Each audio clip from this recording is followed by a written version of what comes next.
Hello students, तो यहाँ पर हमें एक क्वेश्चन दे रखा है और ये क्वेश्चन हमारा उत्तराखंड बोर्ड क्लास 10th वालों के साइंस के स्टूडेंट्स के लिए मोस्ट इंपोर्टेंट क्वेश्चन है। और इस तरीके के न्यूमेरिकल हमारे अक्सर साइंस एग्जाम में रिपीट होते रहते हैं, तो न्यूमेरिकल आपको करने आने चाहिए क्योंकि न्यूमेरिकल भी आपके एग्जाम में अच्छे खासे मार्क्स के आते हैं। तो अगर आपको न्यूमेरिकल्स करने आते होंगे तो एग्जाम टाइम में आपका टाइम भी बचेगा और साथ में आपको कम लिखना पड़ेगा और उस क्वेश्चन में आपको पूरे मार्क्स मिल भी जाएंगे। तो आप सभी स्टूडेंट थ्योरी के साथ साथ न्यूमेरिकल्स को भी जरूर तैयार करके जाएं। आप जिन स्टूडेंट्स को न्यूमेरिकल करने नहीं आते हैं तो वो स्टूडेंट्स बिल्कुल भी टेंशन ना ले। इस वीडियो में आपको सिखा दूंगा कि इस तरीके के न्यूमेरिकल्स को हम किस तरीके से सॉल्व करते हैं। लेकिन उससे पहले अगर आप हमारे चैनल पर नए हो तो सबसे पहले अगर आप चैनल को सब्सक्राइब कर लें और सबसे महत्वपूर्ण बेल आइकन को ऑल पर प्रेस कर लें, जिससे क्या है मैं जब भी इसी तरीके से और भी साइंस के मोस्ट इंपोर्टेंट क्वेश्चंस के ऊपर वीडियो अपलोड करूं तो उसकी नोटिफिकेशन आपके पास सबसे पहले जा सके। अब हम देखते हैं इस क्वेश्चन में हमसे क्या पूछ रखा है।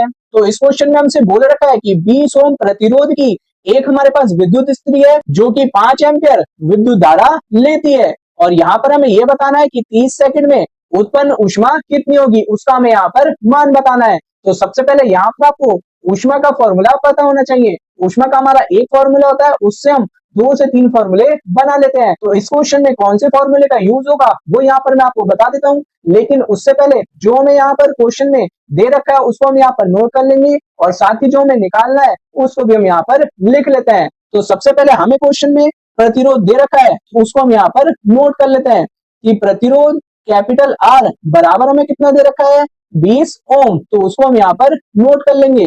और साथ ही हमें यहाँ पर धारा आई की वैल्यू भी दे रखी है, तो धारा और धारा को हम लिखते हैं स्मॉल आई से, तो आई की वैल्यू में यहाँ पर दे रखी है 5 एम्पियर और साथ ही हमें यहाँ पर समय की वैल्यू भी दे रखी है जिसे हम लिखते हैं स्मॉल टी से, तो स्मॉल टी बराबर हो जाएगा यहाँ पर हमारे पास 30 सेकंड। और यहाँ पर हमें ऊष्मा की वैल्यू को निकालना है, तो यहाँ पर आपको यह भी पता होना चाहिए कि ऊष्मा को हम किससे लिख सकते हैं। ऊष्मा को लिखते हैं हम यहाँ पर कैपिटल एच से, तो यहाँ पर हमें कहीं से भी एच की वैल्यू को निकालना है। तो कैसे निकालेंगे उसके लिए यहाँ पर पहले मैं आपको फॉर्मूला दिखा देता हूँ। तो यहाँ पर हमारे पास ऊष्मा का फॉर्मूला होता है कि ऊष्मा कैपिटल एच बराबर होगा आई स्क्वायर आर टी के। अगर हमें यहाँ पर ऊष्मा की वैल्यू को निकालना है तो उसके लिए यहाँ पर हमारे पास आई आर और टी की वैल्यू होनी चाहिए जो कि हमें पहले से ही क्वेश्चन में दे रखी है। तो इन सभी की वैल्यू को हम इस फॉर्मूले में रखकर यहाँ से हम ऊष्मा को निकाल लेते हैं। तो यहाँ पर हमें आई की वैल्यू दे रखी है 5, तो यहाँ पर हो जाएगा हमारे पास 5 का होल स्क्वायर। उसके बाद में आर की वैल्यू यानी कि प्रतिरोध दे रखा है हमें 20 ओम और यहाँ पर टी की वैल्यू हो जाएगी हमारे पास 30 सेकंड। अब हम तीनों की आपस में मल्टीप्लाई कर देंगे, 5 का होल स्क्वायर हो जाएगा हमारे पास 25 और यहाँ पर हमारे पास एम्पियर लगी जाएगा।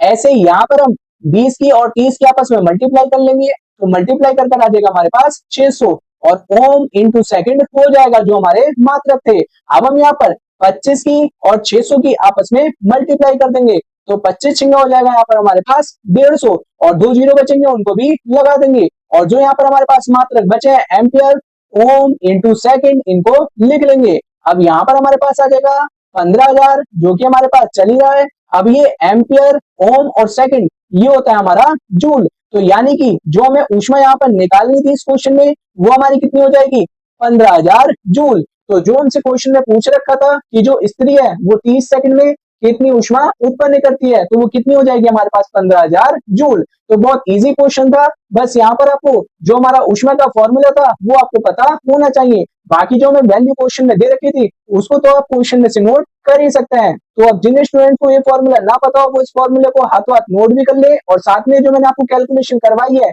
इसको भी आप साथ में नोट कर लेना। और साथ ही अगर आपको इस क्वेश्चन में कोई भी डाउट हो तो आप कमेंट कर जरूर पूछ लेना। और अगर आप इसी तरीके से और भी साइंस के मोस्ट इंपोर्टेंट न्यूमेरिकल्स देखना चाहते हो तो मैंने इसकी एक प्रॉपर प्लेलिस्ट बना रखी है, उस प्लेलिस्ट का लिंक मैं डिस्क्रिप्शन में भी दे दूंगा और आपको ऊपर आई बटन पर भी मिल जाएगा, वहां से जाकर आप देख लेना। उस प्लेलिस्ट में आपको सारे के सारे साइंस के मोस्ट इंपोर्टेंट न्यूमेरिकल मिल जाएंगे और उस प्लेलिस्ट को आप अपने दोस्तों के साथ भी जरूर शेयर करना।